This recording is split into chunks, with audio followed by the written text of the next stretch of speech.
If you open your minds and your hearts to the reasons why we're here, I ask the Creator to look down favorably upon us and those that will share and those that will speak from the heart, those that will share the pains perhaps that they've gone through.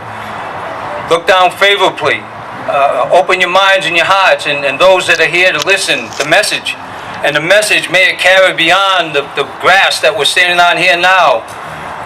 And the world and the problems that are going on out there that we may not know about. The injustices that we've all one way or another seen or experienced.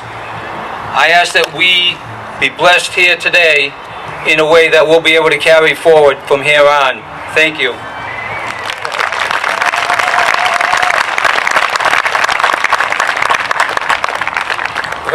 First, I know we all, there's a number of speakers and we're kind of limited, but in no way is the message any less important, whoever's sharing. And are there any Narragansett out there that, raise your hand if you are, and I know some are coming.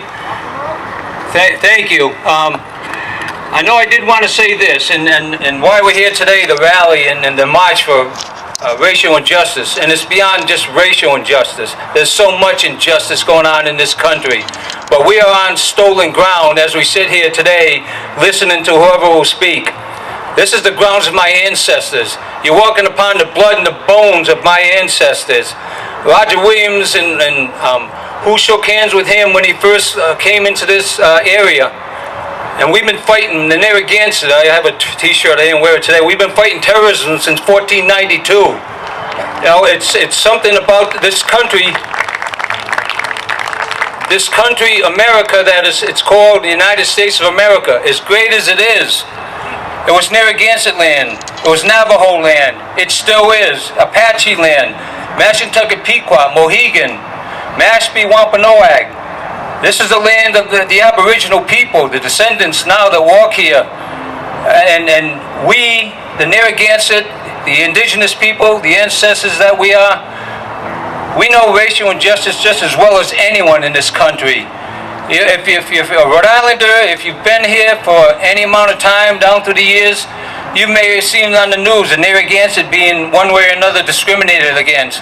And I'm not just talking smoke shop, I'm not just talking the casino, I'm talking about just basic civil rights, human rights. You know, my ancestors, the Great Swamp Massacre, the 1600s, you know, a winter encampment where the elders and the children, women and children were killed and massacred by the militia, the colonists. This is what befell my people on these lands. So we know just as well as anyone, and not taken away from anyone, and what they are going through. The blacks, the Hispanics, the gays, you name it. All these injustices that have been perpetrated. And yes, the greatest country in the world, but yet we still have a long ways to go in this country. As a sign that's out front, we're not equal. No, nobody's free until everybody's free. You know, it says so much. I appreciate being able to share a few minutes with all today, and we're here for a common cause. Don't let anyone muffle your voice. Don't let anyone stop what it is in your heart. The fight that you have, the reason why you're here today, you're not home watching the Patriots, hopefully winning, but you're not home watching the Patriots. You're not doing whatever, down the mall shopping. You are here to be at this rally, this march, because something in your heart is telling you that things aren't right in this country.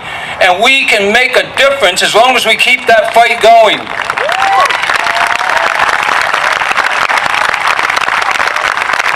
Are you the timekeeper? I'm good. One more minute. I got one more minute, ladies and gentlemen. I'm honored to be here today. I will stand side by side, arm in arm with anyone that stands for the right of all people. Equal rights for all people. Doesn't matter what gender, doesn't matter what race, doesn't matter what ethnicity. Until we all have that same opportunity, this country has a lot of work to do. Thank you very much.